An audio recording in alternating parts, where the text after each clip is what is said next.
스탠포드라는 그 교수가 있어요. 이 교수는 미국 시카고에서 일어났던 그 대형 화재로 말미암아 전 재산을 다 잃고 말았어요. 그래서 온 가족이 이제 좌절하면서 정말 큰 낙심에 빠져 있었는데요. 간곡한 의사의 권유로 가족 여행을 떠날 계획을 세웠습니다. 그런데 갑자기 일이 생겨서 이 스탠포드 이 교수는 나중에 일을 처리하고 나중에 합류하기로 하고 가족을 먼저 보냈습니다. 그런데 이게 웬일입니까? 그만 가족들이 탄 여객선이 그 영국의 화물선하고 충돌하는 바람에 그만 사랑하는 아내와 자녀들이 다 죽고 말았어요. 그러다 어느 날 이제 장례를 마치고 죽은 가족들을 추모하면서 그 사고가 난 지역을 이렇게 거닐고 있었는데요. 막 눈물이 쏟아지는 거예요. 그러면서 자신도 모르게 글을 써내려갔는데 바로 그것이 찬송가 413장의 가사였어요. 내 평생에 가는 길 순탄하여 늘 잔잔한 강 같든지 큰 풍파로 무섭고 어렵든지 나의 영혼은 늘 평하다. 참으로 위대한 믿음의 고백이 아닐 수가 없어요. 어떻게 이럴 수 있을까? 어떻게 전 재산을 잃고 그 사랑하는 아내와 자녀들을 한순간에 다 잃어버렸음에도 불구하고 어떻게 이런 위대한 믿음의 글을 쓰고 고백할 수 있을까? 그런데 성경에서도 이와 비견할 만한 위대한 믿음의 고백이 나오는데요. 지난주에 말씀드린 이 시편 23편 1절에 이 다윗의 고백이에요. 여호와가 나의 목자시니 내가 부족함이 없음이로다. 무슨 얘기입니까? 그럼에도 불구하고 내가 이해할 수 없고 정말 힘들어도 여호와가 나의 목자시라면 나는 괜찮습니다. 여호와가 나의 목자시라면 나는 염려 없습니다. 여호와가 나의 목자시라면 나는 흔들리지 않습니다. 바로 이 고백이에요. 이 다윗의 고백은 왜 더 위대한 믿음의 고백이냐면 배경을 알면 참으로 더욱더 이 고백이 얼마나 위대한 고백인지를 우리가 알게 되는데요. 이것은 우리가 달력을 통해서 또 액자화된 그림을 통해서 이 목가적인 풍경에서 예수님께서 어린 양을 품에 안고 있는 그런 배경이 아니에요.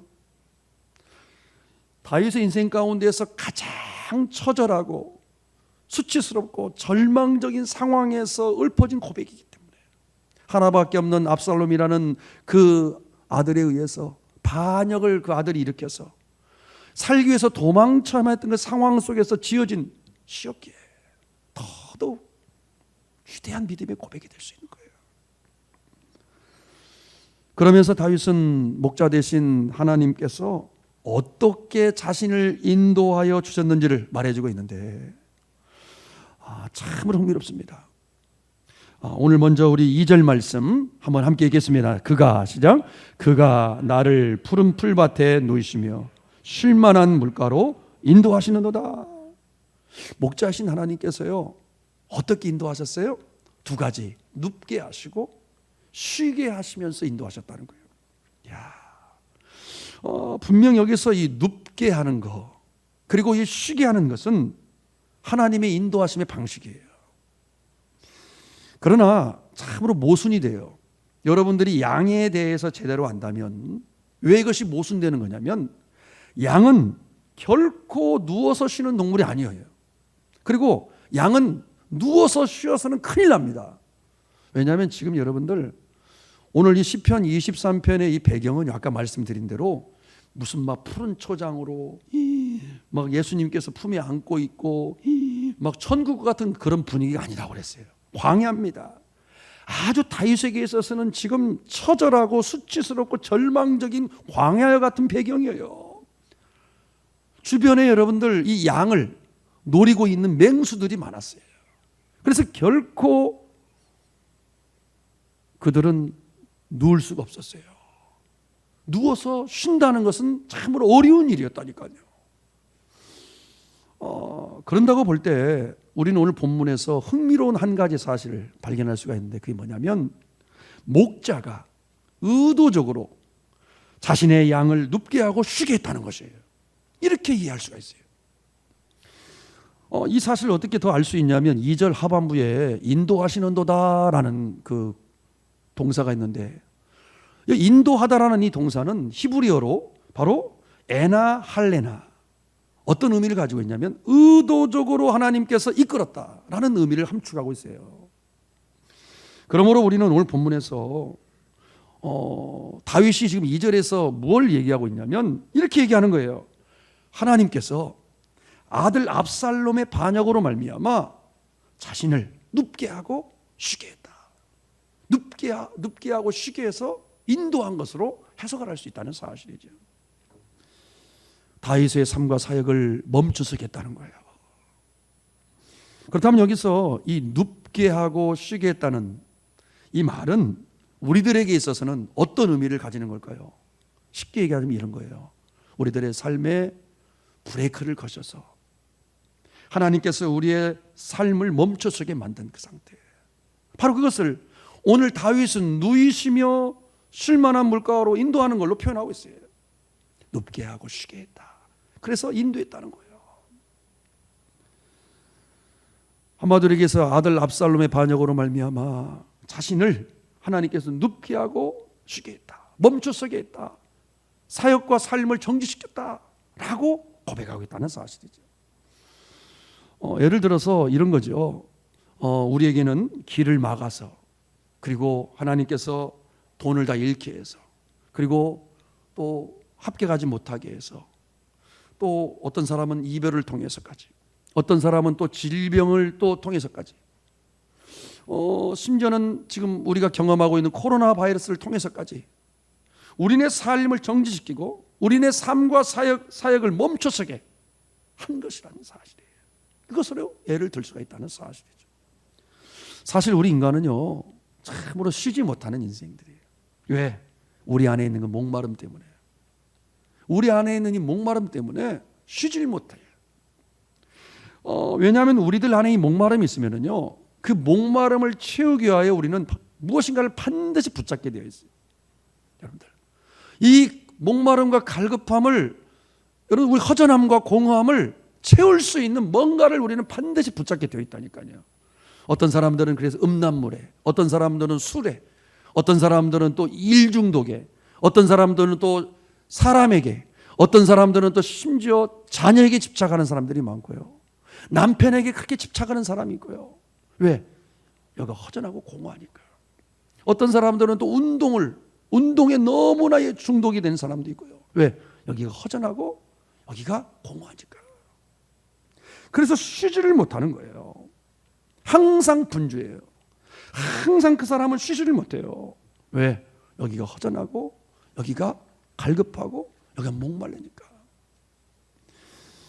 그러나 우리가 알아야 될 중요한 한 가지가 뭐냐면, 우리 안에 있는 이 근원적인 목마름은요, 이런 것들로는 해결될 수가 없다는 사실을 알아야 돼요. 바로 우리가 비로소 하나님을 만날 때, 우리가 하나님과 관계가 회복될 때 이 문제가 해결될 수가 있는 거예요. 왜냐고 묻지 마세요. 하나님께서 우리를 창조하실 때 그렇게 우리를 만들었어요. 이야. 그래서 복음서를 보면 중풍병 환자가 나오는데요, 이 중풍병 환자가 자신의 병이 낫기를 간절히 원하는 목마름 때문에, 여러분, 복음서를 보게 되면 친구들에 의해서 들것에 실려서 옵니다. 심지어는 지붕을 뚫어가지고 예수님 앞으로 나왔어요. 이야. 그때 예수님께서는 뭐라고 말씀하셨죠? 내 병이 나음을 입었다라고 하지 않고 정말 흥미로운 말씀을 하세요. 내 죄가 사함을 입었다라고 말씀을 해주세요. 그러면 왜 그랬을까 예수님께서? 바로 이것이 중요한데, 바로 중풍병자의 이 근원적인 목마름의 문제는 이 병고침만으로는 해결할 수 없다는 사실을 알았기 때문에, 너의 병이 고침을 받았다고 하지 아니하고 내 죄가 사함을 받았다고 했던 거예요. 그러면 어떻게 해야 우리들 안에 있는 이 근원적인 목마름의 문제를 해결할 수 있을까요? 우리가 원래 어떤 존재인지를 알아야 돼요. 원래 우리 인간의 근원적인 목마름은 하나님과 우리의 관계가 더럽고 역겨운 죄로 인해서 산상조각난 순간 탄생한 목마름이었기 때문에, 이 문제를 해결하기 위해서는 어서 우리가 죄를 해결해야 하는 방법밖에 없어요. 어서 죄를 해결하고 돌이켜서 하나님과의 어그러진 관계가 회복되어야만 바로 우리 안에 있는 근원적인 이 목마름의 문제를 해결할 수 있다는 사실이에요. 그런데 우리들의 문제가 뭐예요? 여전히 그 더럽고 냄새나는 죄를 끌어안고 살아갑니다. 반복적으로 그 더럽고 냄새나는 그 죄를 끌어안고 살아간다니까요. 여기가 목마르고 허기지니까 그걸 꽉 붙잡고 살아가는 거예요. 그걸 놓아야 되는데, 그래서 쉴 줄을 모르는 거예요. 참 쉴 줄을 모르는 거예요. 왜? 우리 안에 있는 목마름 때문에. 안정감이 없는 것이죠. 그것이 없으면 죽을 것 같고, 그것이 없으면 내가 잘못될 것 같고, 그것이 없으면 내 자존심이 상하고, 그렇게끔 만들어가는 거예요. 그래서 목자이신 주님께서는 종종 이런 우리를 어떻게 하신다? 눕게 하고 쉬게 하시는 거예요. 이렇듯 목자이신 하나님은 종종 우리네 삶과 사역을 정지시킬 때가 있어요. 우리네 삶을 여러분들 멈춰서게 하실 때가 있다는 사실이죠. 우리 마음대로 달려가지 못하게 막으실 때가 있다는 사실이에요. 그걸 우리가 알아야 돼요. 왜? 우리 하나님의 인도하심의 방식이에요. 그게 우리를 눕게 하시고 쉬게 하셔요. 우리네 삶을 정지시키고 종종 우리네 삶을 가로막고 주님은 인도하세요. 이게 하나님의 일하심의 방식이에요. 우리 입장에서는 되게 이것이 고통스럽고 정말 이것이 어려운 일이지만, 하나님 입장에서 볼 때는 이게 하나님의 인도하심의 방식이라니까요.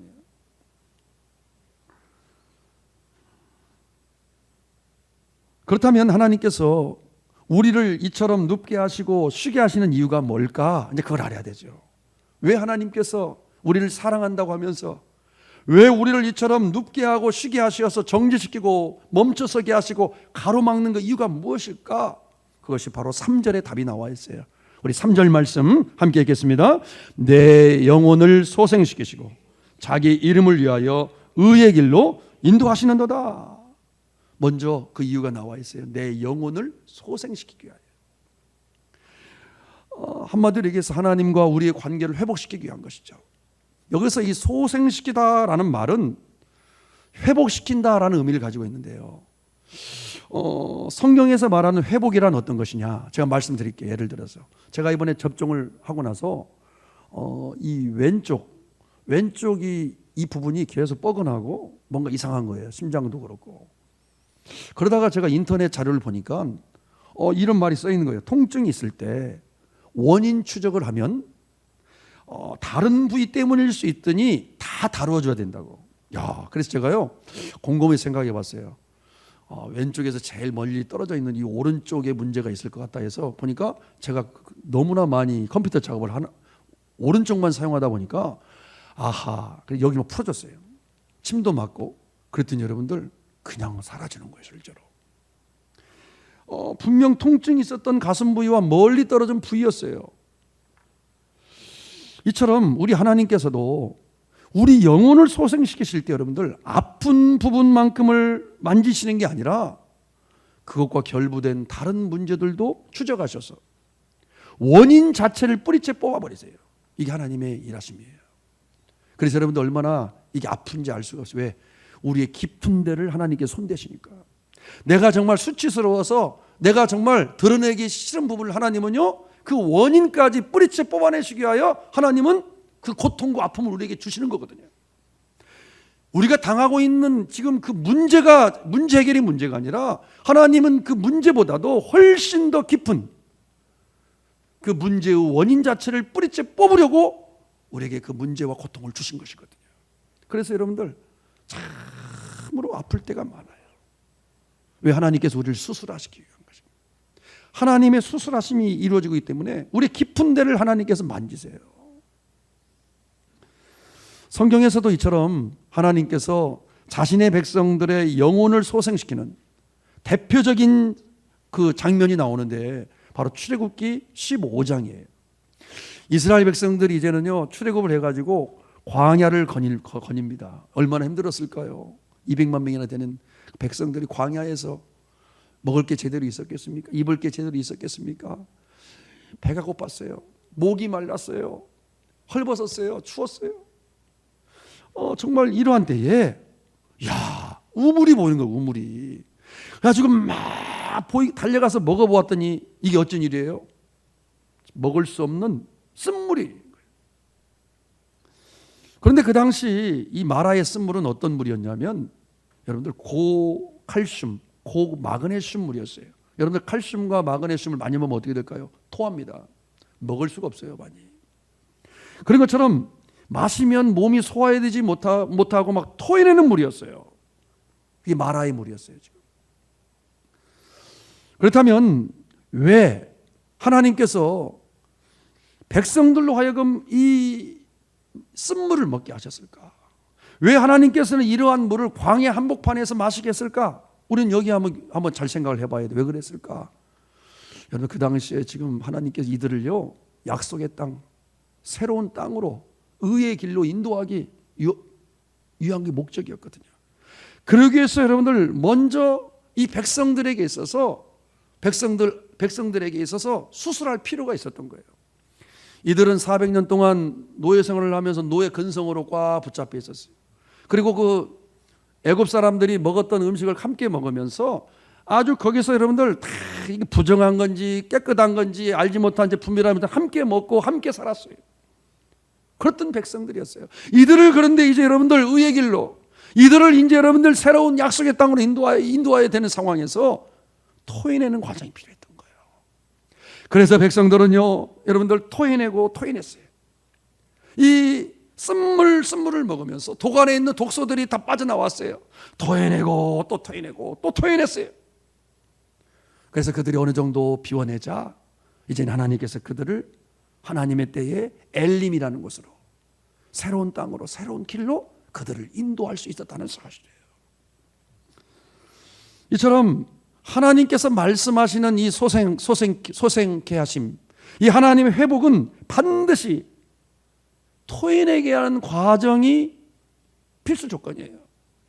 반드시 먼저 토해내는 과정이 있어야 하나님의 진정한 회복과 소생케 하심이 이루어진다는 사실이에요. 그래서 하나님은 우리의 삶에서 많은 것들을 먼저 토해내게 하십니다. 여러분들. 저도 여러분들 제가 참 생생한 저의 간증인데요. 예전에도 말씀을 드렸어요.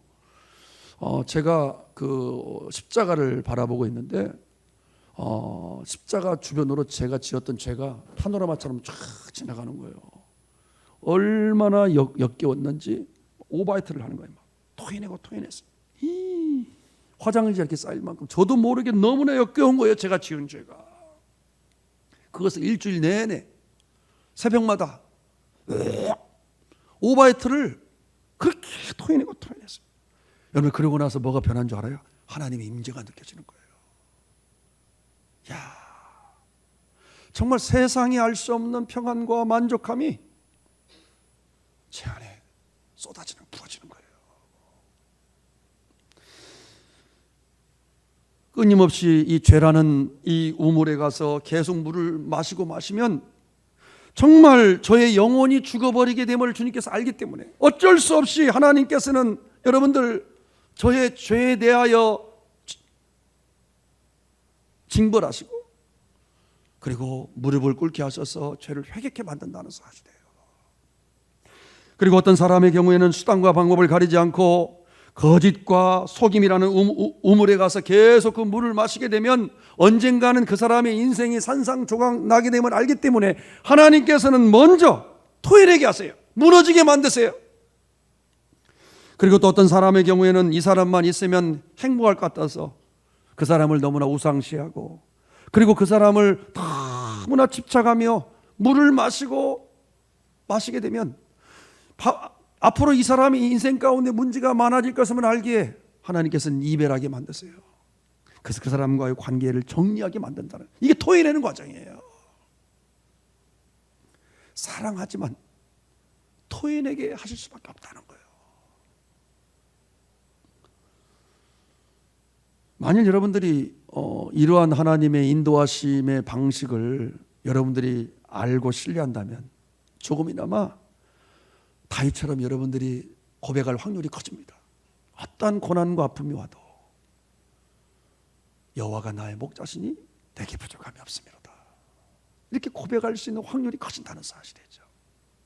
이러한 하나님의 우리를 향한 인도하심의 방식을 여러분들이 이해하고 안다면, 우리를 사랑하시지만 우리의 영혼을 소생시키기 위하여, 우리를 의의 길로 인도하기 위하여 어쩔 수 없이 우리를 여러분들 눕게 하시고 쉬게 하시고 우리네 삶을 정지시켜서 우리를 멈춰서게 하고 가로막고, 그래서 이 토해내는 이 과정을 할 수밖에 없으신 하나님의 이 놀라운 우리를 향한 인도하심의 방식을 여러분들이 제대로 깨닫고 이해한다면 어떤 상황 가운데서도 우리가 흔들리지, 지금보다도 훨씬 더 흔들리지 않을 확률이 크다는 사실이에요. 오늘 3절을 한번 다시 보면은요, 이제 다윗을 의의 길로 인도하셨다고 고백하고 있어요. 우리 3절 말씀 한번 크게 읽겠습니다. 시작. 내 영혼을 소생시키고 자기 이름을 위하여 의의 길로 인도하시는도다. 와우. 그렇다면 여러분들 여기서 의의 길이라면 어떤 길일까요? 바로 히브리어를 보니까 마겔레 체테크, 바로 구원과 생명으로 이끄는 길이에요. 구원과 영생의 길. 야. 그런데 흥미롭게도 오늘 3절에 보면 자기 이름을 위하여 인도하신다고 고백하고 있어요. 자기 이름을 위하여. 이 뜻이 뭘까요?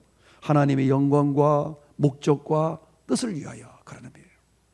그러면 하나님의 영광과 목적과 뜻이 뭘까요? 그것은 바로 자신의 양들을 어찌하든지 의의 길로 인도하기 위하여, 구원과 생명으로 인도하기 위하여 어쩔 수 없이 사랑하지만 눕게 하고 쉬게 하여 다 토인에게 할 수밖에 없고, 토인에게 하여 영혼을 소생시켜야만 되는 그 하나님의 목적과 뜻을 얘기하고 있어요.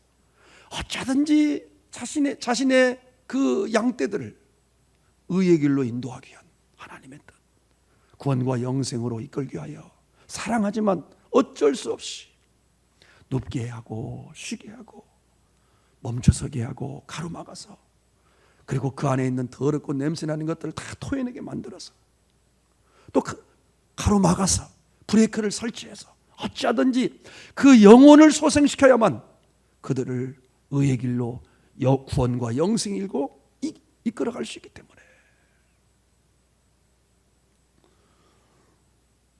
그러나 우리들의 모습은 어때요? 이러한 하나님의 인도하심을 우리가 알지 못한다면, 알지 못한 채 우리가요 신앙생활을 한다면 어떻게 될까요? 조금만 힘들고 나에게 어려운 일이 닥치면, 이해할 수 없는 고난이 오면 세상 사람들처럼 동일하게 반응할 수밖에 없어요. 이러한 하나님의 일하심의 방식을 우리가 알고 있어도 많은 분들이 여러분들 참 이걸 받아들이기가 쉽지가 않은 게 사실이에요.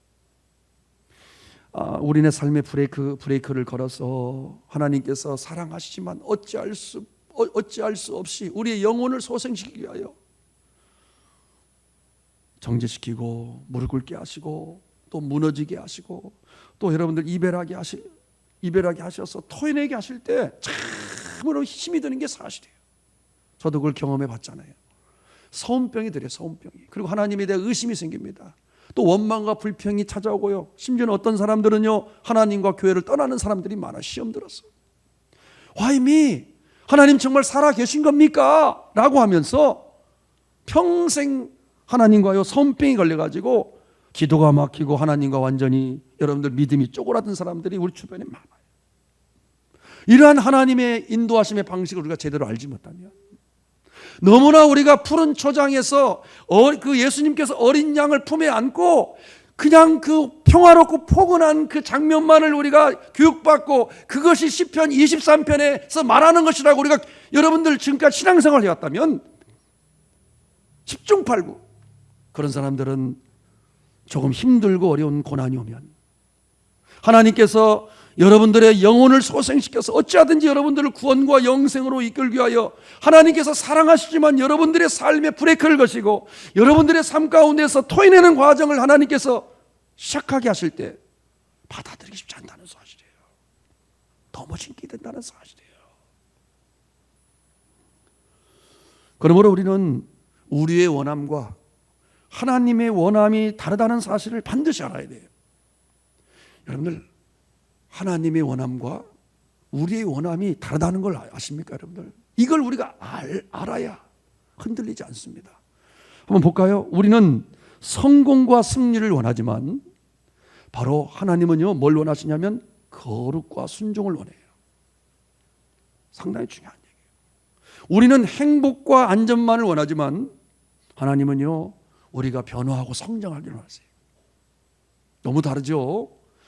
우리는요 문제 해결을 원하지만 하나님은 우리가 문제보다 큰 믿음의 사람이 되길 원하세요. 그리고 우리는 이 땅에서의 축복만을 우리가 원하지만 하나님은요 이 땅은 잠깐이라고 얘기합니다. 소풍이다, 하숙생이다, 여관이다. 하늘의 영원한 축복을 하나님은 원하세요. 우리가 영원한 하늘의 축복을 누리기를. 그런 여러분들 이 두 가지가 제대로 이해가 되지 않은 사람들은요 평생 신앙생활을 해도 내가 원하는 대로 되지 않으면 삐지고 하나님께 서운하고 내가 원하는 대로 되지 않으면 시험 들고 내가 원하는 대로 되지 아니하면 하나님을 의심하고 떠나는 것을 계속 반복하며 살다 보니까 변화와 성장이 되지 않은 거예요. 10년, 20년, 30년, 40년, 50년 믿어도 여러분들 내가 원하는 대로 하나님을 믿었으니까 무슨 변화와 성장이 있겠어요?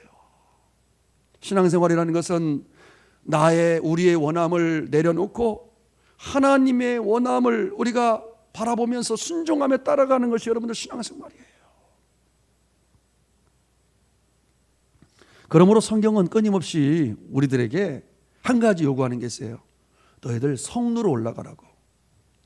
성루에 올라가야 된다. 성루. 그림 띄워주세요. 성루에 올라가라고 얘기를 하고 있어요. 이 성루가 어디죠? 높은 곳. 그래서 전체를 다 볼 수 있는 곳. 성경을 보면 우리에게 너희들 종종 성루에 올라가라. 여러분들 여기가 4층 성루잖아요. 그렇지. 우리가 옛날에 일주일에 한 번씩 성루에 올라오자 그랬잖아요. 높은 곳에 올라가면 여러분들 뭐가 보여요? 가까운 나무가 보이는 것이 아니라 숲이 보여요. 야, 멀리는 숲을 볼 수가 있어요. 무슨 얘기냐면 나의 문제를 지금 좁은 인간의 관점에서 해석하는 것이 아니라 하나님의 관점에서 이해하고 해석할 수 있게 됩니다. 그리고 이 땅에서의 어떤 일시적인 이 땅에서의 성공과 행복만의 문제로 바라보지 않고 영혼의 관점에서 해석할 수 있게 되는 거예요. 성리에 올라가면. 그러므로 저는 우리가 하나님을 믿는 것이 어떤지를 이렇게 정의를 내려봤어요. 어떤 힘든 상황일지라도 우리의 관점이 아니라 누구의 관점이요? 하나님의 관점으로 해석하고, 그리고 이 땅에서의 관점이 아니라 영혼의 관점에서 해석하면서 끝까지 하나님만을 신뢰하는 것, 바로 이것이 하나님을 믿는 것이다. 어떤 하나님을 믿는 것이죠? 오늘 본문에서 얘기하고 있어요. 어떤 하나님이요? 지금도 나를 어찌하든지 의의 길, 그 구원과 영생의 길로 나를 이끌어가기 위하여 나를 사랑하시지만 나를 눕게 하시고 쉬게 하셔서 내 삶을 정지시키시고 멈춰서게 하시고 가로막고 무너지게 하고 이별하게 하고 실패하게 하면서까지 어찌하든지 내 안에 있는 더럽고 냄새나는 것을 토해내게 하시어 내 영혼을 소생시키기 위하여 애쓰신 하나님, 그 하나님을 신뢰하는 거예요. 나를 의의 길로 인도하게 하여 나의 영혼을 소생시키기 위하여 나를 사랑하시지만 어찌할 수 없이 나를 흔드시고 내 길을 가로막고 나를 멈춰서게 하고 그걸 토해내게 하시는 그 하나님을 신뢰하는 거예요.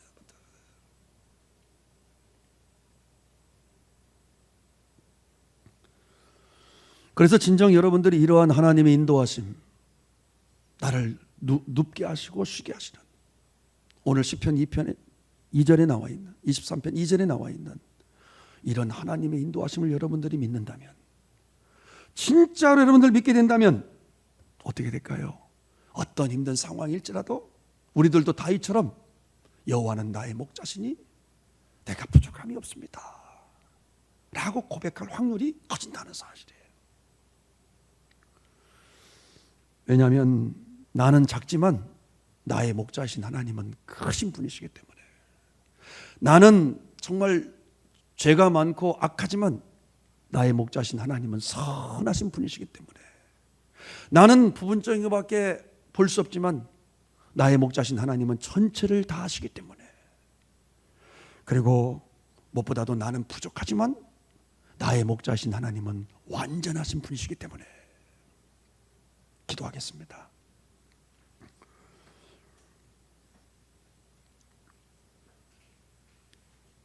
여호와는 나의 목자시니 내가 부족함이 없습니다. 나를 눕게 하시고 나를 쉬게 하시어 내 영혼을 소생시키시고 나를 의의 길로, 나를 구원과 영생의 길로 이끌어 가시는 하나님을 사랑합니다. 그리고 신뢰합니다. 주님, 우리 사랑하는 성도들 다윗의 믿음을 허락하여 주옵소서. 올 한 해 우리 성도들의 믿음이 한층 더 성장하게 하시고, 우리 성도들 가운데 이 다윗의 믿음의 수준에 하나님 머물 수 있는 성도들 하나님 세워지게 하여 주옵소서. 어떤 상황 속에서도, 올 한 해 나에게 있어지는 어떤 상황 속에서도 저희들 다윗처럼 반응할 수 있는 믿음의 성도들 다 되게 하여 주옵소서. 예수님 이름 받들어 기도드리옵나이다. 아멘. 우리 다 함께 일어나겠습니다. 우리 완전하신 주님을 우리 찬양합시다.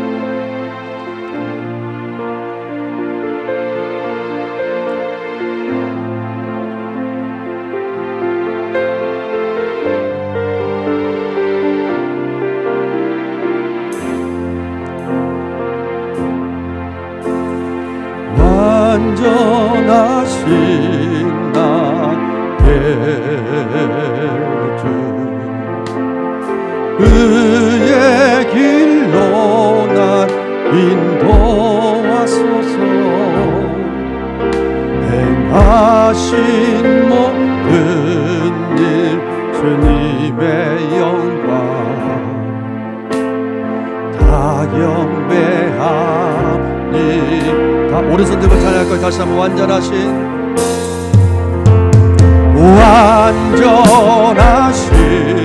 나의, 그렇습니다 주님. 그의 길로 날 인도하소서. 행하신 모든 일 주님의 다 경배합니다.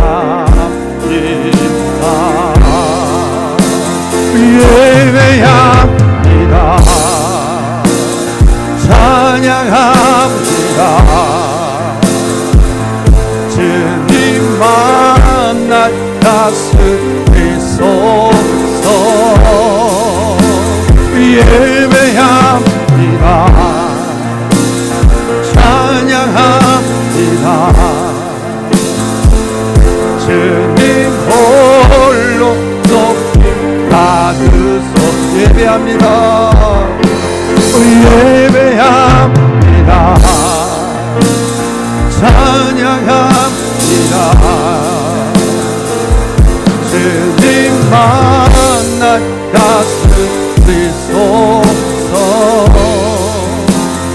예배합니다. 찬양합니다. 주님 홀로. 우리 자 두 손 들고 오늘 말씀에 반응하면서 한번 주의 삼창이 갑시다. 주여 주여 주여. 아버지 하나님, 오늘 아버지 하나님의 인도하심, 하나님의 인도하시는 방식을 오늘 아버지 하나님 말하시고, 주여 우리 삶이 하나님 아버지를 눕게 하시고 우리를 쉬게 하시고 우리 아버지 삶을 정리 먼저 되게 하시고 오늘 아버지 우리 아버지 소리내게 하시고 주여 우리 영혼을 조성시키게 하여 애쓰시는 주님을 찬양합니다. 어쩌니 우리를 아버지 우리의 길로 우리를 고마워 용서해 있으시게 하여 우리 하나님께서 하나님 아버지여 아버지 옆으신 아버지 가운데 믿음을 바로 반응하게 하여 주시옵소서. 저희들 믿음으로 반응하게 하여 주시옵소서. 저희들 믿음으로 해석하게 하여 주시옵소서. 저희들 아버지 믿음이 성장하게 하여 주시옵소서. 우리 사랑하는 성도 어떤 상황 속에서도 또 넘어지지 않게 하시고 가라앉지 않게 하여 주시고 어떤 상황 흔들리지 않게 하여 주시고 아이처럼 알고같이 아버지 믿음으로 반응하며 그 아버지 하나님 아버지 여호와는 나의 목자시니 우리에게 부족함이 없습니다. 고백하며 하나님 믿음으로 전진하는 아버지 우리 성도들 다 되어줄 수 있도록 그 아버지 믿음 주시고 아버지 하나님 아버지 책임질 수 없어서 그 아버지 라보도로 오일이 가려가라 아버지 라보도로 오일이 가라 한 번만 더 합시다. 완전하신 나의 주 완전하신 나의 주 의의 길로 날 인도하소서. 행하신 모든 일 주님의 영광 다 경배합니다.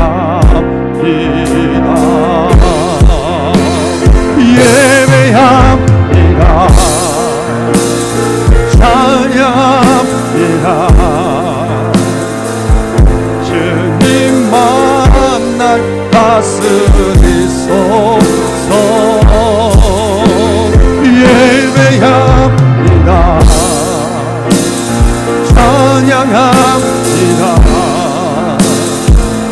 주님 홀로 높임 받으소서. 이제는 길과 진리와 생명 되신 우리 구주 예수 그리스도의 은혜와 하나님 아버지의 말로 닿을 수 없으신 그 극진하신 사랑하심과 오늘도 영으로 우리 안에 오셔서 오늘도 우리가 들어야 될 하나님의 음성을 듣게 하시고 특별히 하나님의 인도하심의 방식, 나를 사랑하시지만 나의 영혼을 소생시켜서 어찌하든지 구원과 영생의 길로 이끌시기 위하여 나를 사랑하시지만 어찌할 수 없이 우리 삶의 브레이크를 거시고 눕게 하시고 쉬게 하시어 토인에게 하시고 우리의 영혼을 살리시기 위하여 어찌 애쓰시고 애쓰시는 성령님의 은총이 우리 사랑하는 우리 성도들 한 분 한 분 머리머리 위와 저들의 가정과 일터 위에 그리고 우리 사랑하는 모든 자녀들 자손들 머리머리 위에 이 나라와 이 민족 위에 우리 세계를 여는 교회 위에 지금부터 영원까지 함께 하옵시기를 간절히 축원하옵나이다. 아멘. 아버지 하나님 감사합니다. 오 주여 아버지